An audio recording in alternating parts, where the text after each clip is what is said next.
This episode of The War Drummer is brought to you by HistoricSilverCoins.com, offering the Morgan Silver Dollar.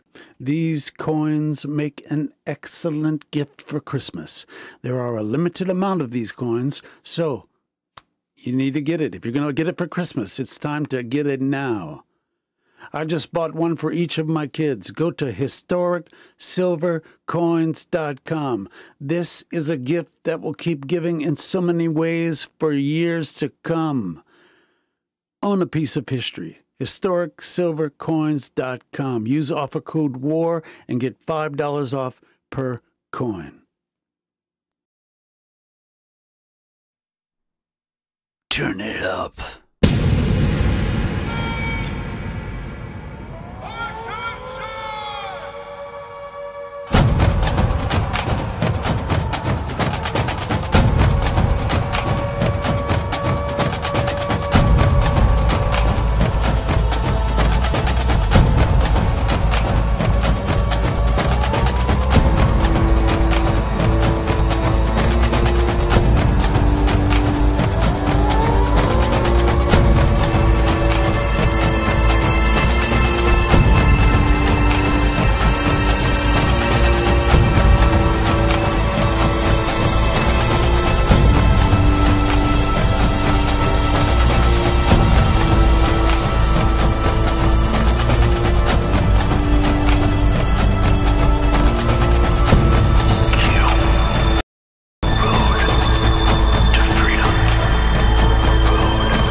How is everyone tonight?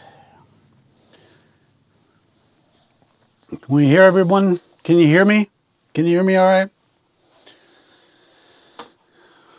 It's going to be quite a long night tonight. Fine, great. Good. So our guest that was originally scheduled for tonight had an appointment that he could not break, that he forgot about when we scheduled it. So In the Matrix will be on tomorrow's show. He apologized, but it's okay. Besides, he was going to be talking about what I had written about in the work that I had lost. Remember that? I lost a day's worth of work. Well, guess what? I found it. I found my work. And I know many people were praying for me to find it, and I did. I did. And man, you don't know what that means to me. Also, a little bird told me that a very special person's birthday is today. One of the admins in our Facebook group. Happy birthday, Marty. We'd be a mess without you. You need to know that. Happy birthday, Marty. Now, the Lost Papers. That's what I'm calling this show. The Lost Papers. Let's make our country richer than ever before.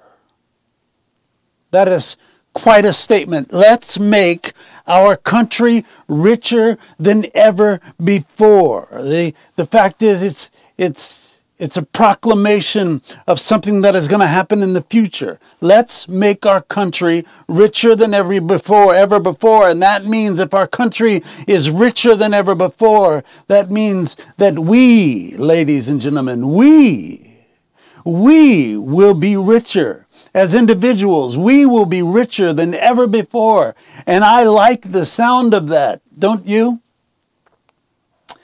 And that statement to make our country richer than ever before just so happens to have been made by a man who is always proved right.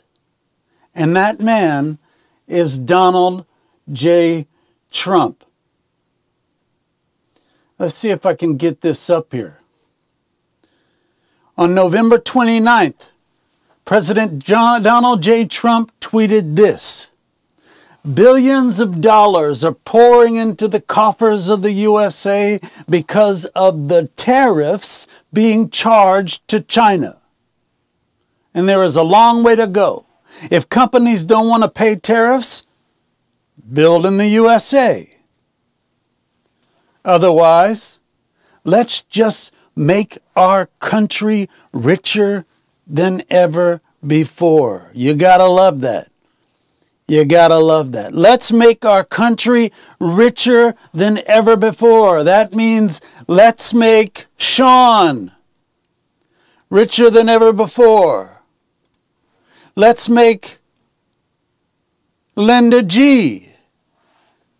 from North Central Idaho richer than ever before. Let's make Gabby do it Q. I'm late, Sean. No, I started at 8. Let's make it real. Oh, you mean for the tweet? Well, let's make Donna Rodriguez richer than ever before. Julie Lagan ever richer than ever before. Kevin Rogers, they owe us our money back. Let's get it back. But let's be richer as individuals and as a country, richer than ever before. Now he said, let's make our country richer than ever before, right? So what about this?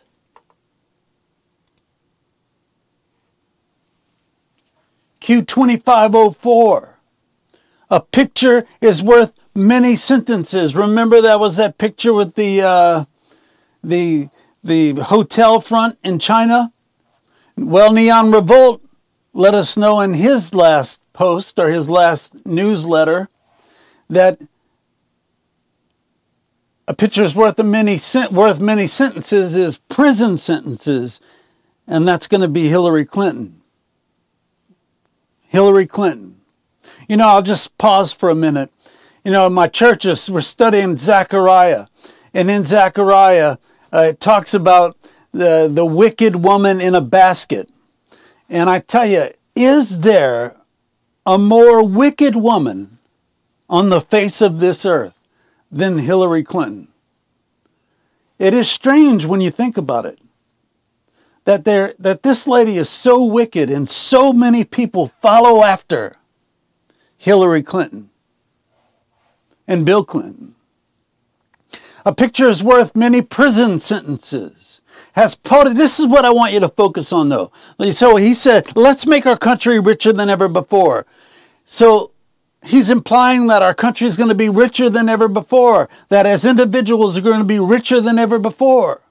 And then Q says, has POTUS ever made a statement that hasn't been proven to be correct? Future, in parentheses. Let's make our country richer than ever before. Has POTUS ever made a statement that hasn't been proven to be correct? In the future. Right. He sees the future. And that's what we're going to talk about today, seeing the future. Think timing. Think Senate lock. Think Supreme Court lock. Locked and who is loaded? Q.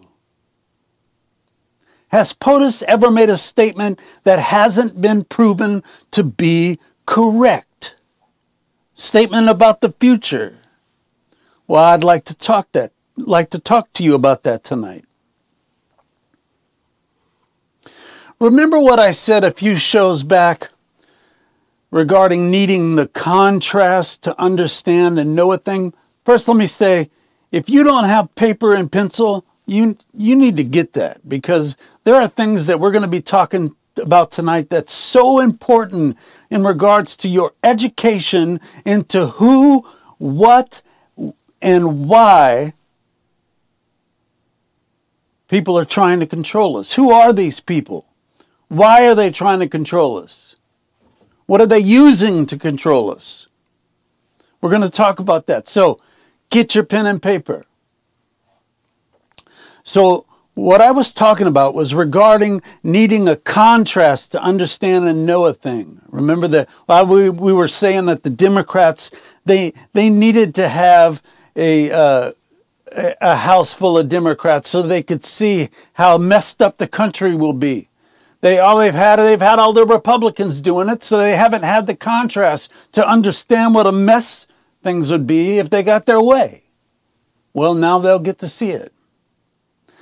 We need a contrast to understand and know a thing.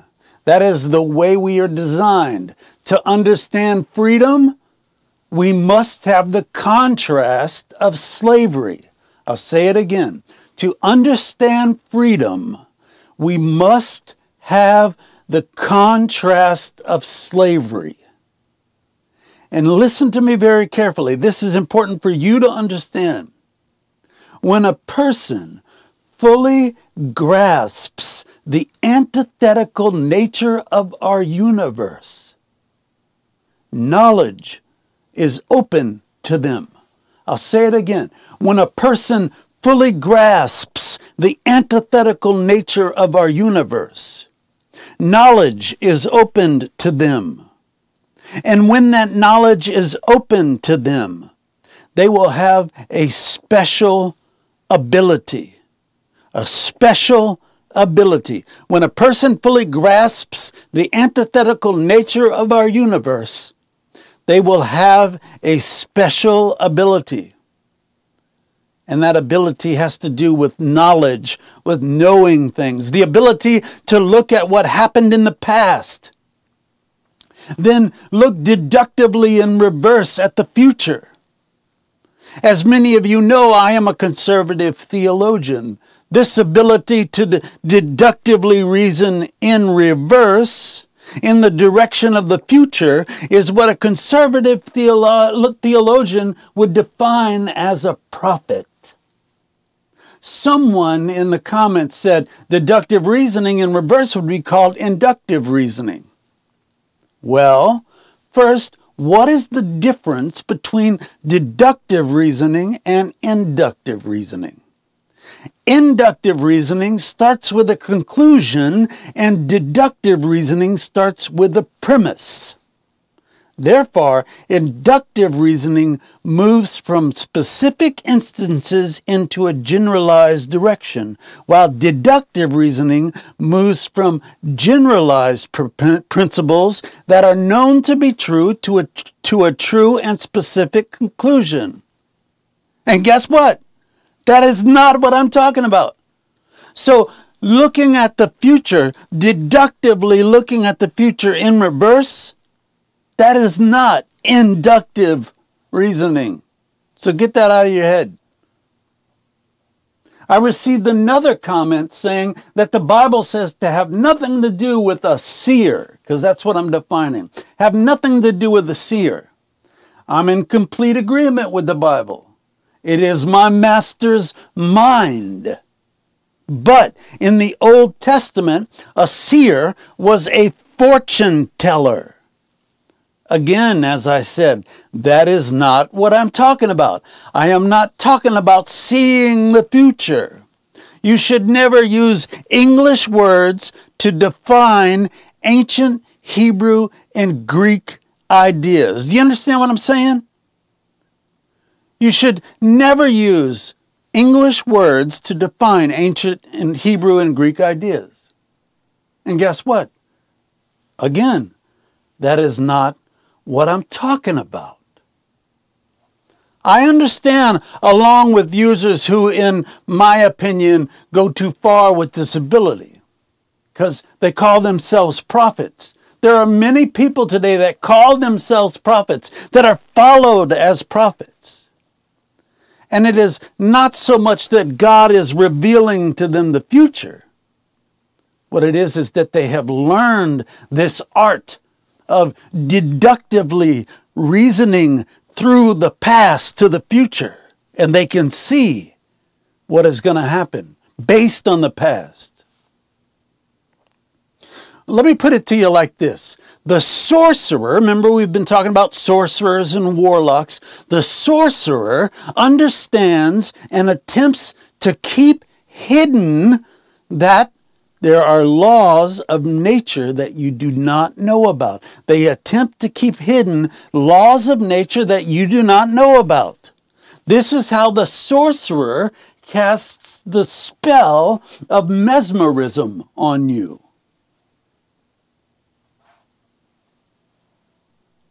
If there are laws of nature you are not aware of, when he uses this law, or that law that you're not aware of, when the sorcerer uses these laws, you are in awe of them.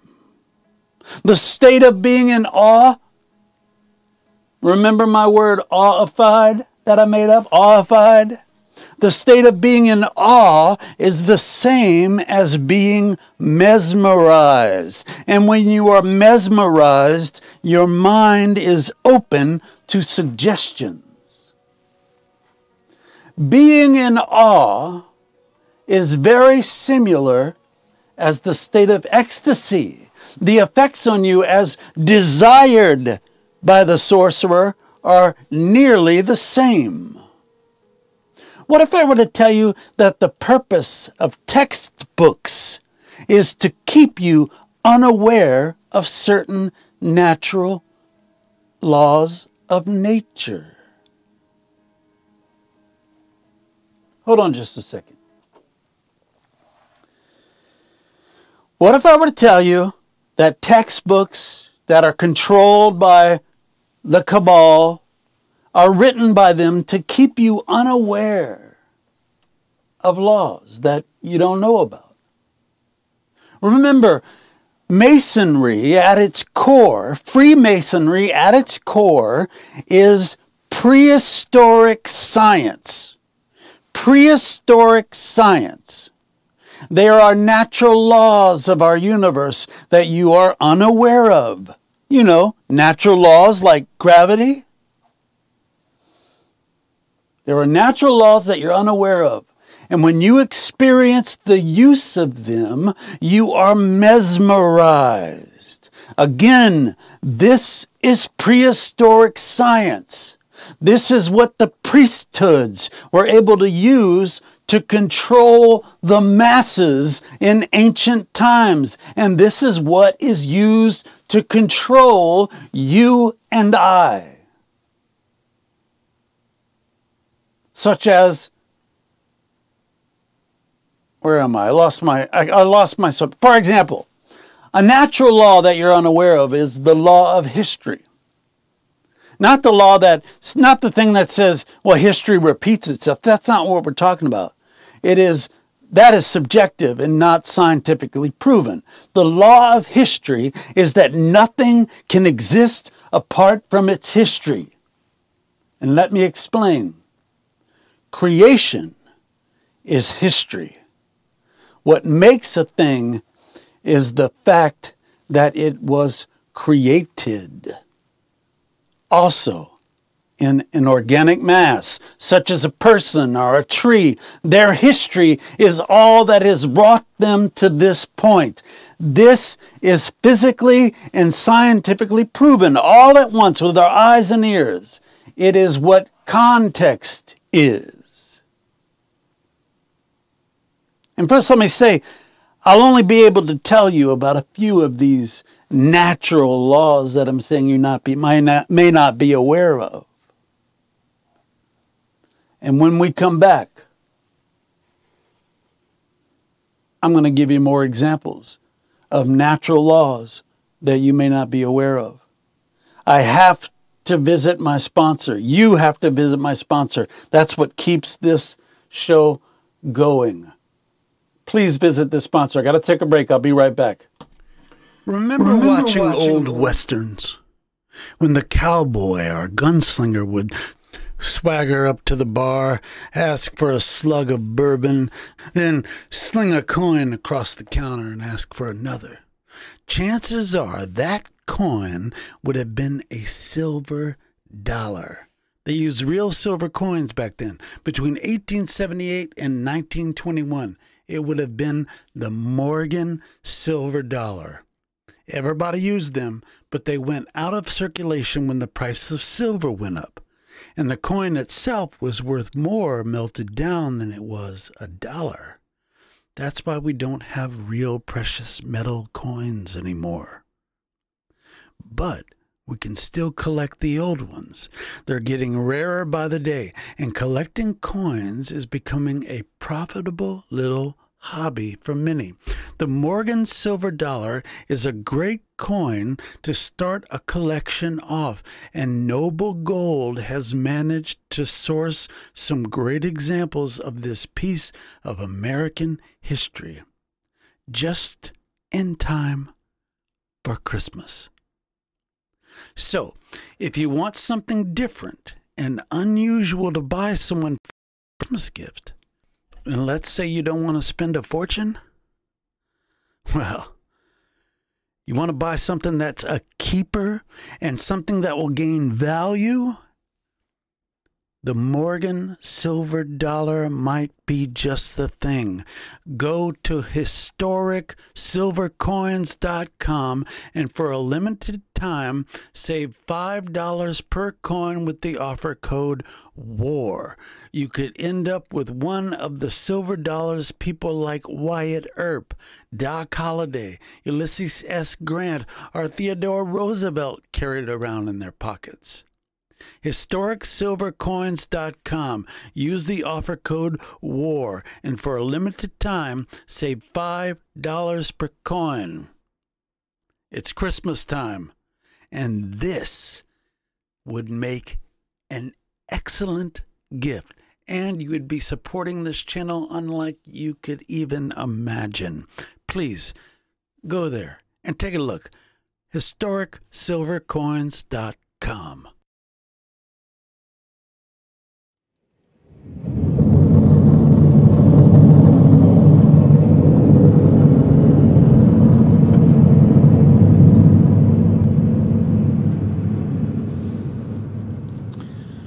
Another example, one that has many sub-levels to it, is the law of generalization. Just as every species has like qualities, so the human species has like qualities and behavior, manners, and qualities that are so generalized that certain subjects and other truisms relate to all of us. So the magic trick is one thing that can deeply relate to one person can relate to all of the same species or to the same people. Modern day prophets use this law of nature. And to the unaware, the ones who do not understand, that prophet, that religious leader, appears to have superhuman abilities. And we're not talking about generalizations that are obvious. The human psyche is like an onion, and some people are very good at using this law for their benefit.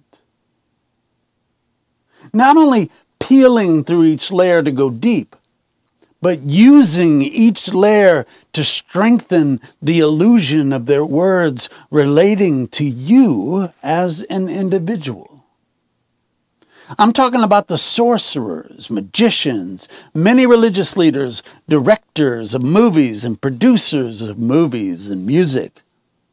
Behind every superstar, there is an even richer producer. They know how to go deep, and in most cases, it is not as you think. Remember the trick with the flag colors that I did on you? And you must realize the trick did not begin at the start of the sentence. When I asked you to finish my sentence, you remember the United States flag is red, white, and... Come on. The United States flag is red, white, and... Most of you say blue.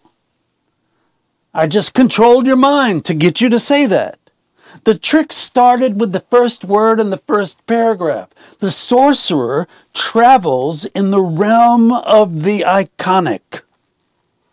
If you are taking notes, you need to write this down. The sorcerer travels in the realm of the iconic. The iconic, like football, like not kneeling, like statues and having them torn down, or like baseball and hot dogs. That's the iconic, if you understand what I mean. These are generalizations that have deep resonating capabilities. Another, things reproduce after their own kind.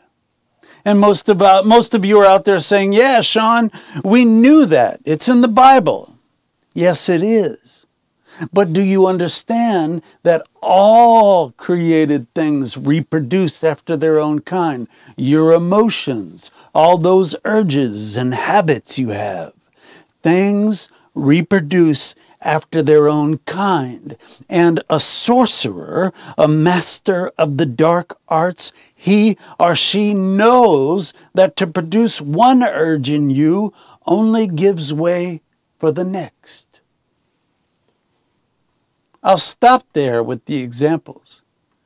I have no intention in giving you all the tools to become a sorcerer yourself. Now, if you want to know how to write better, I can teach that. These sorcerers, they're Gnostics. They're called knowers. They know things. Men and women who know the true meaning of all the occult signs and symbols, the true meaning of alchemy, the occult science of the changing of metals. They write self-help books teaching something veiled and only learned through this prehistoric mind control science. This science, this prehistoric way of looking at life, specifically the life of our species, it is to the mystic who has learned the dark art. It is the key to all riches. It is the genie's bottle, the magic wand. It is the philosopher's stone. This is the secret to groupthink. Nations are great ships on the seas of turmoil and conflict. And all the conflict comes from each man and woman wanting to survive and reproduce to save themselves. I'll repeat that whole paragraph. It needs to be repeated. This is the secret to groupthink. Remember Q has talked about that? Groupthink. Nations are great ships on the seas of turmoil and conflict. And all that conflict comes from each man and woman wanting to survive and reproduce to save themselves.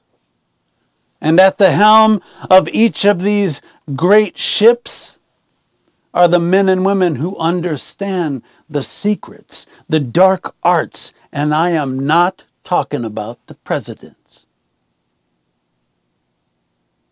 However, the late George Bush may have been one of those people at the helms.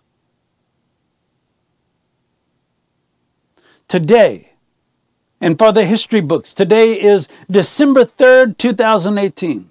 Today, America has a president who is a president at the helm of the rescue boat. He's learned to play their game. He's learned to play the game of the illumined ones, and he's mad as hell. President Donald J. Trump. And for the record, Donald J. Trump is my president, not my spiritual advisor. He is my president. And this brings me to another truism, an axiom. President Donald J. Trump understands and uses these dark arts, but this does not make him evil. He has learned to play their game. You do not have to be a Mason to understand these things. You do not have to have a monopoly on information. They don't, nor on the laws of nature. He understands these things. That's why he is driving them crazy. Where the Mason goes wrong, and if you are a Mason, in the back of your lodge, behind the GM's chair, behind the Grand Master's chair, or throne, as you call them, there is a book. It is a dark maroon, hardbound old book.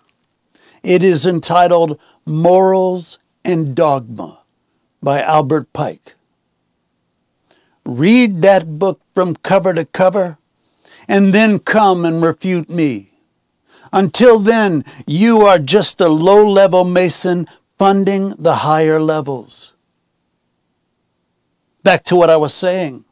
Where the Mason goes wrong, the high-level Mason, they worship the spirits of these natural laws.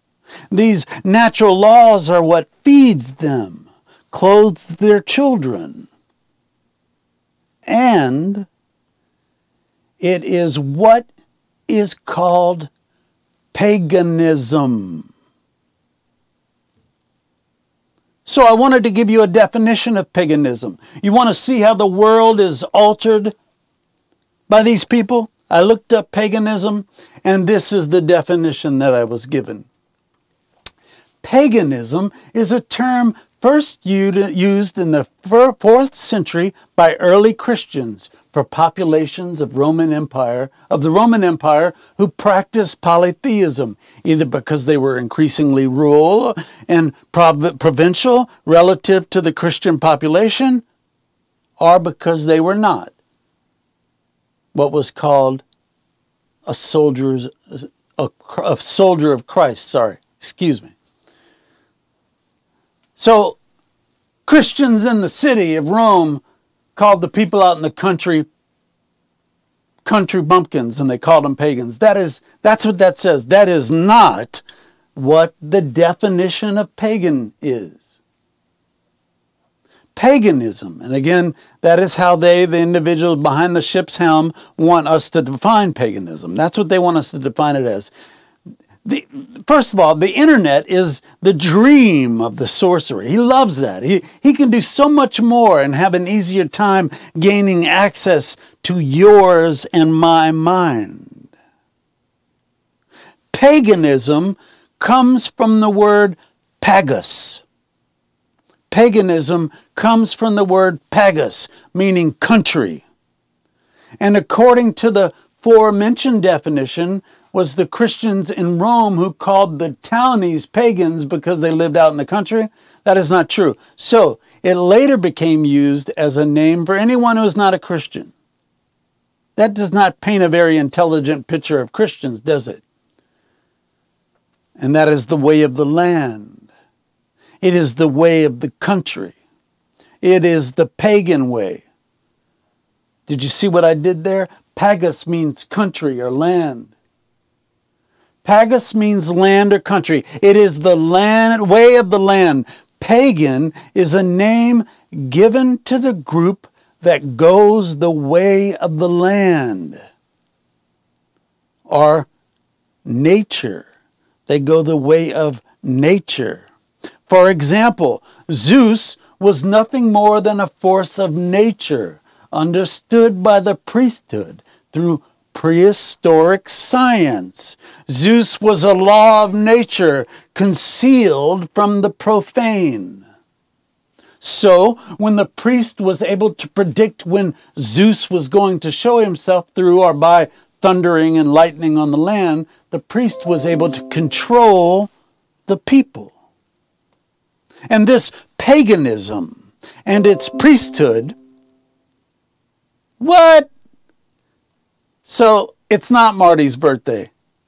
Dave, it's not Marty's birthday. Oh well, Marty, I've wished you happy birthday for next year. Oh well. See, I can't figure out how to turn these alerts off. It's aggravating me to death. Where was I? Zeus was a law of nature concealed from the profane. That's how they controlled people. And this paganism and its priesthood, this prehistoric science was used all over the world and had different names.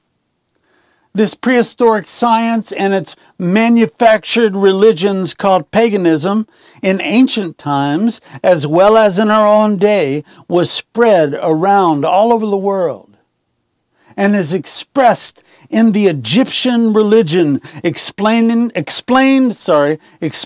the mythological story of the birth, life, death, and resurrection of Osiris. And for all of you Masons out there, I'm going to read directly from one of your textbooks.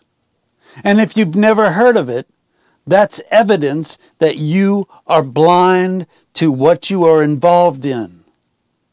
I'll try and remember to put a link in the video description. This is found on page 18 of a book entitled Ancient Freemasonry, An Introduction to Masonic Archaeology. First, I will tell you these are very expensive books. These are for the rich people and the lodges. This is one of the ways they keep it out of the hands of the sheeple, you and I. Let me get that book. Hold on 1 second. Remember, I showed you this book the other day when I was kind of trying to remember all this stuff. This book right here in paperback is over $80. The hardbound book can range from $112 to $212. If old and if there are underlying info and notes from the previous owner, it can go upwards to $500 to $1,000. Very expensive. There's a facsimile version, but it's not all the meat is gone in it. You're not going to get anything out of it. So anyway, page 18, and I read part of this the other day. Remember when Q showed up? Wasn't that awesome? Listen to this.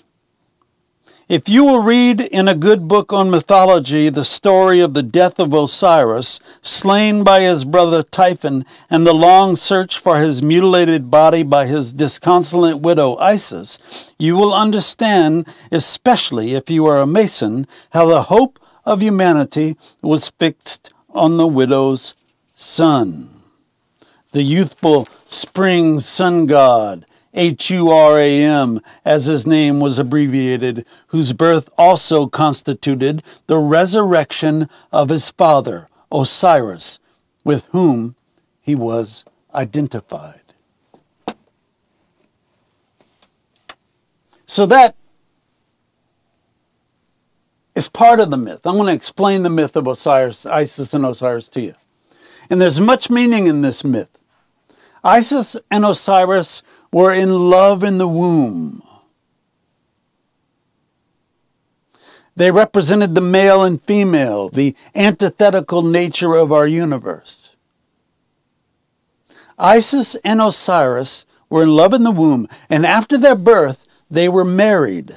Remember, this is the Egyptian religion, and it is prehistoric science. And they kept this science hidden from people through myths that they used to communicate with each other. So Isis and Osiris were in love in the womb. And after their birth, they were married. The wedding of the two. They were married. Typhon, the evil brother of the two, tricked Osiris. He threw a great banquet for the couple. During the banquet, Typhon revealed that he had made a box, a coffin, that would take a person to the gods when they died.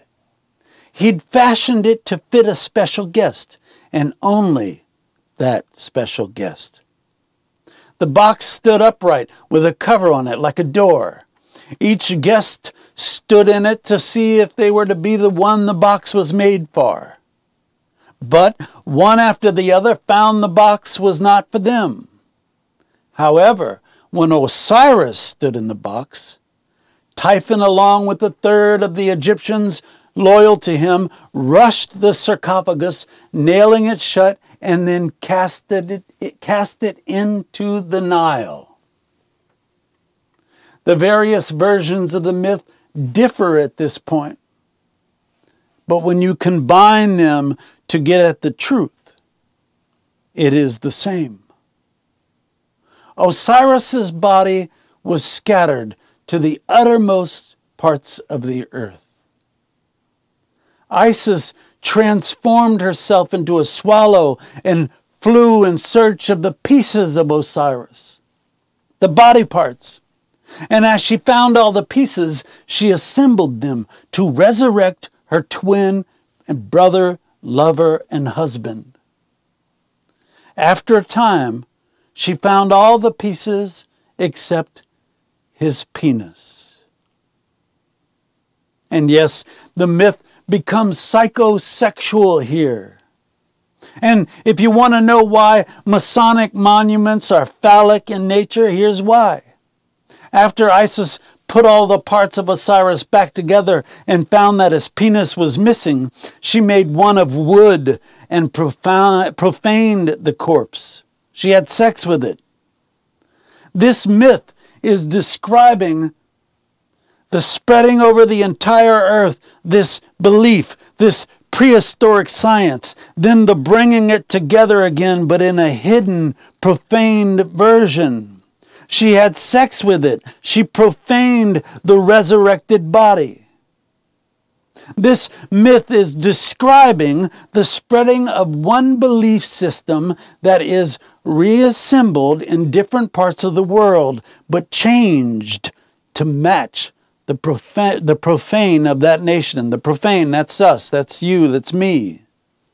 This science, this religion is the same thing, country to country, just packaged differently. This science, this religion is the same thing, right? Just packaged differently. It's all over the world. It's the same thing. The Masonic craftsman uses the sacred texts and institutions of the nation he is in to work his craft. I'll say that again. And I want you to think of some of the founding fathers. Not all of them, but some of them. The Masonic craftsman uses the sacred texts and institutions of the nation he is in to work his craft. In America, it is the Bible. In Eastern countries, it is Buddha and Islam. And so on, and so on, and so on. And I want to read something to you in just a second. I've got a break, folks. I'll be right back. Support this channel and go to historicsilvercoins.com and check out the Morgan Silver Dollar. Folks, these make wonderful gifts for Christmas. There are a limited amount of these coins. You can get it in display cases or just a straight coin. Let me tell you, these are awesome. And again, they make great Christmas gifts. I just bought one for each of my kids. Talk about a gift that keeps on giving. The price of silver goes up, so does the value of this coin. Go to historicsilvercoins.com. This is truly the gift that will keep on giving. In many ways, own a piece of history today. historicsilvercoins.com. Use offer code WAR and get $5 off per coin.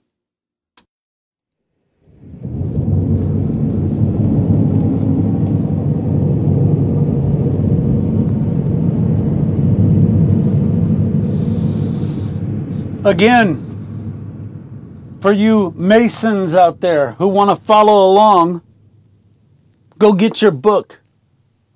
And like I said, if you've never heard of it, it means you're a low-level Mason. Page 23 for you Masons out there if you want to follow along. Page 23.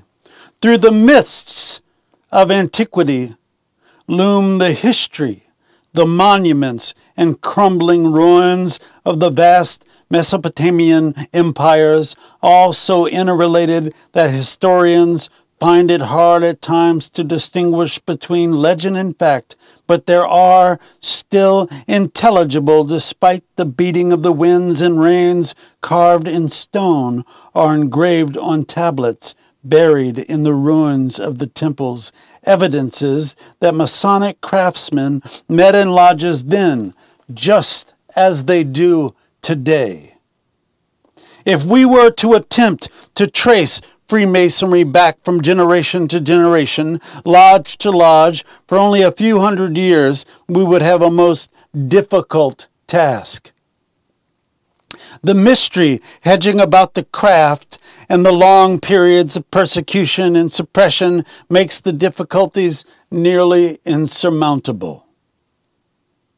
If, however, we are willing to credit Masonry's own legends of its past, which aver it to always have been a guild of sacred and symbolic architects, temple builders, and furnishers, we leap back over the enormous periods of time which separate us from the earliest historical records of the human race.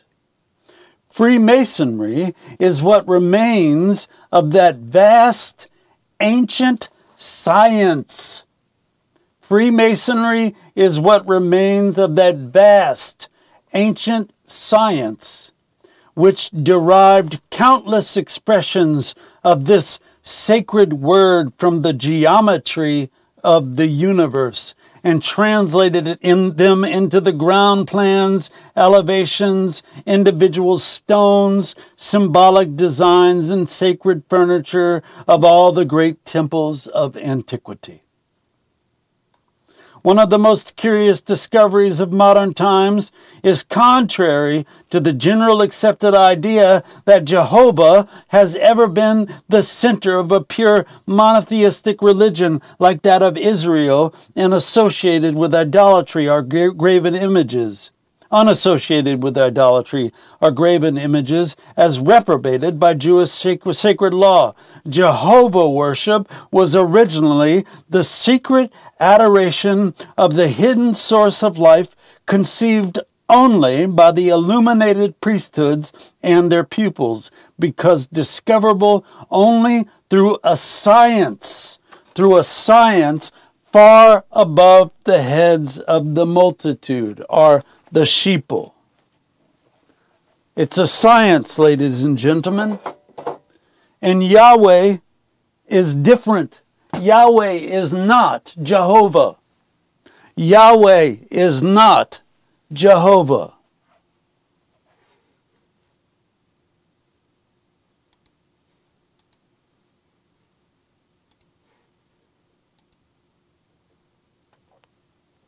Q 7:14. And this is very important. I want you to remember this, because tomorrow, when In the Matrix is here, we're going to talk about this specific post. And we're going to talk about that P that's down there in the kill box. Q 7:14.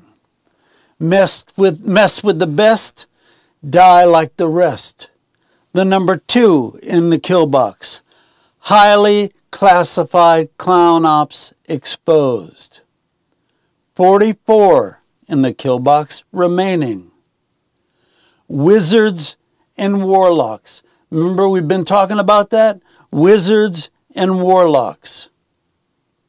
That's what he's done. The 44 that he's mentioning, the wizards and warlocks. He is not saying that wizards and warlocks is a good thing. It's a bad thing. Mess with the best, die like the rest. Like the rest, the 44 remaining wizards and warlocks. Save the best for last. P in the kill box. Q.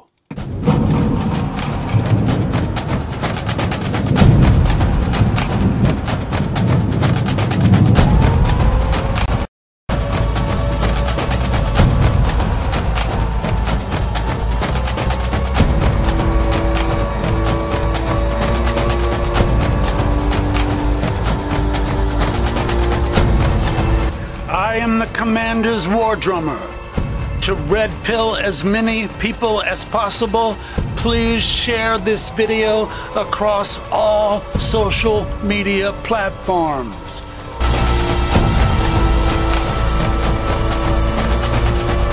If you haven't done so already, you can join me on Facebook, Twitter, MeWe, Minds.com. There's groups that you can join. Look in the video description, you'll find all the links. Thank you so much, and God bless you all.